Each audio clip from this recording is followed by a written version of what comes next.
നമസ്കാരം. വാഴകൃഷി ചെയ്യുമ്പോൾ എന്തെല്ലാം ശ്രദ്ധിക്കണം? 50 സെന്റിമീറ്റർ നീളവും 50 സെന്റിമീറ്റർ വീതിയും 50 സെന്റിമീറ്റർ ആഴവുമുള്ള കുഴിയിലാണ് വാഴ വെക്കേണ്ടത്. വാഴക്കുഴികൾ തമ്മിൽ 2 മീറ്റർ അകലം ഉണ്ടായിരിക്കണം. കുഴിയിൽ കുമ്മായം വിതറി 10 മുതൽ 15 ദിവസം കഴിഞ്ഞ് വാഴ നടാം.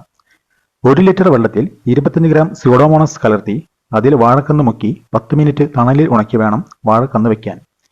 എല്ലുപൊടി, ചാണകം, വേപ്പിൻ പിണ്ണാക്ക് എന്നിവ കുഴിയിൽ ഇട്ട് കൊടുത്ത് വാഴക്കന്ന് വയ്ക്കാം. വാഴക്കന്ന് വെച്ച് 1 മാസം കഴിഞ്ഞ് രാസവളമായി 65 gram urea, 325 gram Rajphos, 100 gram potash കൊടുക്കാം.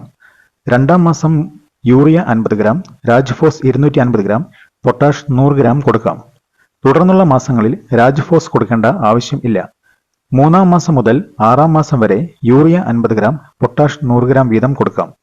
വാഴയുടെ കടയിൽ നിന്നും കുറച്ചു മാറി ഇത്തരം വളങ്ങൾ ഇട്ടുകൊടുക്കുവാൻ ശ്രദ്ധിക്കുക. ജൈവവളം ഇടയ്ക്കിടയ്ക്ക് കൊടുക്കുക.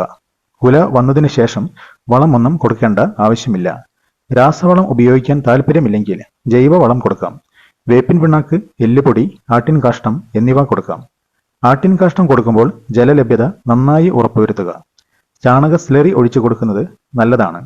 പച്ചിലത്തൂപ്പ്, പയർച്ചെടി എന്നിവ കൊടുത്ത് മണ്ണിട്ട് മൂടുന്നതും അവസാനമായി ചാരം ഇട്ടുകൊടുക്കുന്നതും നല്ലതാണ്. വീഡിയോ ഇഷ്ടമായെങ്കിൽ ചാനൽ ഒന്ന് സബ്സ്ക്രൈബ് ചെയ്തേക്കണേ.